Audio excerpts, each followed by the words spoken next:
সূরা ফাতিহা বুকে হাত দিয়ে পড়লে 7 দিনে কি ফলাফল পাবেন জানলে আপনি অবাক হয়ে যাবেন। সূরাতুল ফাতিহা পারে না এমন কোনো মুসলমান নাই।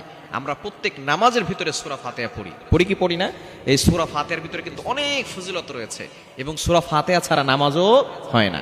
আপনি ফরজ নামাজ বলেন, সুন্নত বলেন, নফল বলেন, ওয়াজিব বলেন, সব নামাজেই কিন্তু সূরা ফাতিহা আছে না নাই? সূরা ফাতিহা ছাড়া নামাজ পরিপূর্ণ হয় না। এই সূরা ফাতিহাকে আরেকটি নাম আছে, এই সূরা ফাতিহাকে বলা হয় উম্মুল কোরআন, অর্থাৎ কোরআনের মা। কোরআনুল কারীমের ভিতরে যত সারাংশ রয়েছে তার মূল সারাংশই হচ্ছে কথা আল্লাহ পাক রব্বুল আলামিন সূরা ফাতিহার ভিতরে ঢুকিয়ে দিয়েছেন। সূরা ফাতিহাকে আরেকটি নাম দেওয়া হয়েছে শিফা মিন কুল্লি দা, সকল রোগের ঔষধ। আপনি এই সূরা ফাতিহার ভিতরে অনেক ফজিলত আছে।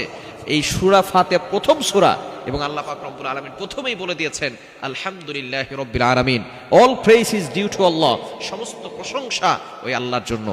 আর রহমানির রহিম, he is the most merciful, তিনি হচ্ছেন দয়াময়, তিনি হচ্ছেন দয়ালু।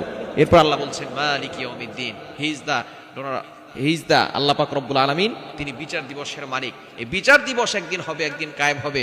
দুনিয়াতে আপনি যাই করেন না কেন একদিন কিন্তু হাসর হবে, ওই দিন কিন্তু আল্লাহ পাক রব্বুল আলামিন সকলকে পাকড়াও করবেন।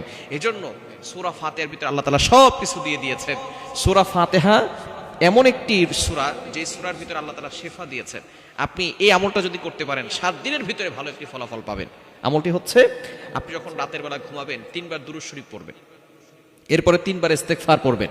দুরুদের ভিতরে সর্বশ্রেষ্ঠ দুরুদ হচ্ছে দুরুদ ইব্রাহিম, যেটা আমরা নামাজের ভিতরে পড়ি।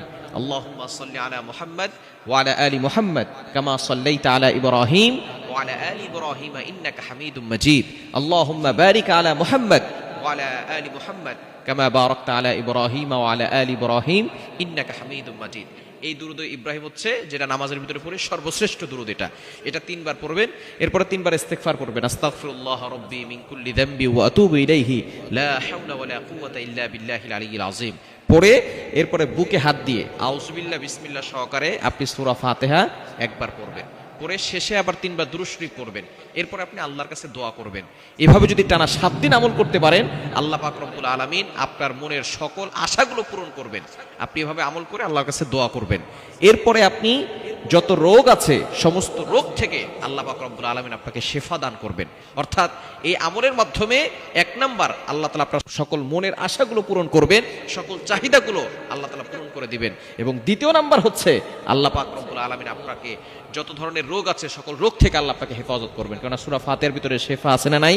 আপনি একিনের সাথে আমল করেন, বিশ্বাস করে, বিশ্বাস অন্তরে রেখে আল্লাহর প্রতি বিশ্বাস রেখে আমল করেন, অবশ্যই ভালো ফলাফল পাবেন। এজন্য সূরা ফাতিহার ভিতরে আল্লাহ পাক রব্বুল আলামিন, এটা কেমন যেন একটা দোয়া, আমরা শেষে আমিন গায়রিল মাগদুবি আলাইহিম ওয়ালাদ-দাল্লিন আমিন বলি কি বলি না? সুতরাং এই সূরা ফাতিহাটাই হচ্ছে একটা দোয়া। এখানে আল্লাহর প্রশংসা আছে এবং নিজের জন্য আপনি দোয়া করতেছেন, এমন একটি দোয়া আল্লাহ পাক রব্বুল আলামিন আমাদেরকে কোরআনুল কারীমের প্রথমেই শিক্ষা দিয়েছেন। সুতরাং এই সূরা ফাতিহার আমলটা রাতের বেলা ঘুমানোর আগে 7 দিন করেন, দেখবেন ভালো একটা ফলাফল আসবে। আল্লাহ তাআলা আমাদের সকলকে এই সূরা ফাতিহার আমল করার তৌফিক দান করেন।